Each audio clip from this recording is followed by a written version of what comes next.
আসসালামু আলাইকুম ওয়া রাহমাতুল্লাহ।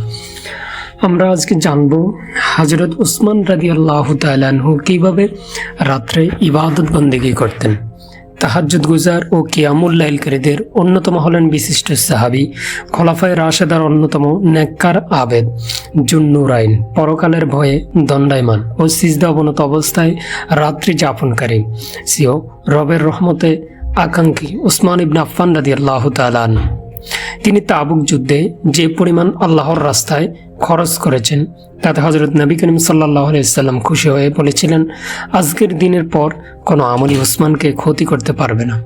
তিনি 35 হিজরিতে জুমার দিন শাহাদাত বরণ করেন।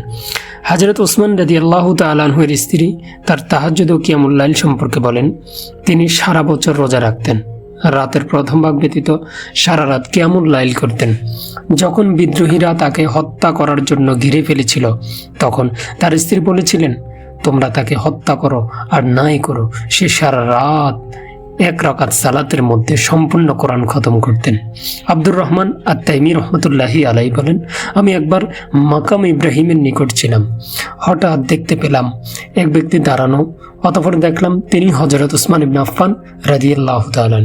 তিনি সূরা ফাতিহা দ্বারা তার সালাত শুরু করেন, অতঃপর তেলাওয়াত করতে করতে সম্পূর্ণ কোরআন খতম করে ফেলেন, অতঃপর রুকু এবং সিজদা করে নামাজ শেষ করেন।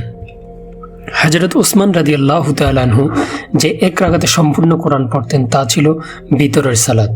যেমন অন্য riwayতের মধ্যে আব্দুল্লাহ ইবনে আত-তাইমি স্পষ্টভাবে উল্লেখ করেছেন। তিনি তাতে বলেন, আমি একবার মনে মনে বললাম, আমাকে মাকামে ইব্রাহিমের নিকট আজ রাতে কেউ পরাজিত করতে পারবে না। আমি সালাত আদায় করতে দাঁড়িয়ে গেলাম, অতঃপর আমার পেছনে এক ব্যক্তিকে অনুভব করলাম।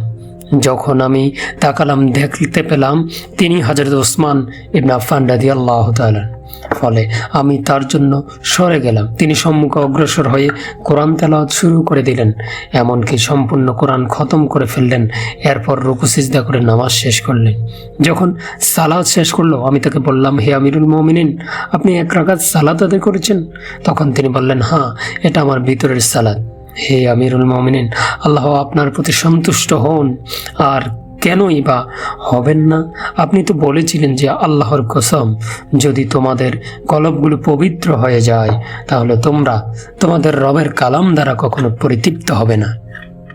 আমি পছন্দ করি না যে আমার নিকট দিয়ে একটি দিনও এবং একটি রাতও অতিক্রম হবে আর আমি আল্লাহর কিতাবের দিকে তাকাবো না। বিশিষ্ট মহিলা তাবি আমরাহ বিনতে কায়েস রাদিয়াল্লাহু তাআলা আনহা হতে বর্ণিত আছে যে তিনি বলেন, আল্লাহ তাআলা হযরত উসমান রাদিয়াল্লাহু তাআলা আনহুর হত্যাকারীদের সাথে যে আচরণ করেছেন সেই সম্পর্কে তিনি বলেন, কেন তারা নিকৃষ্টভাবে মৃত্যুবরণ করবে না?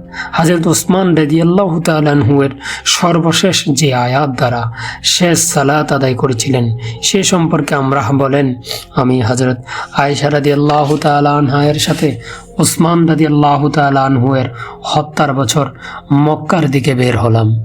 অতঃপর আমরা মদিনা অতিক্রম করে দেখলাম ওই মুসহাব যা উসমান রাদিয়াল্লাহু তাআলা আনহুর শহীদ হওয়ার সময় তার কোলের মধ্যে ছিল, সর্বপ্রথম রক্তের ফোঁটা যে আয়াতে পড়েছিল তা ছিল এই আয়াত, বিসমিল্লাহির রহমানির রহিম, ফাসাইয়াকফিকাহুমুল্লাহ ওয়া হুয়াস সামিউল আলিম। আমরা বলেন, আল্লাহর কসম, উসমান রাদিয়াল্লাহু তাআলা আনহু এর মতো এরকম কারো মৃত্যু হয়নি। সুবহানাল্লাহ।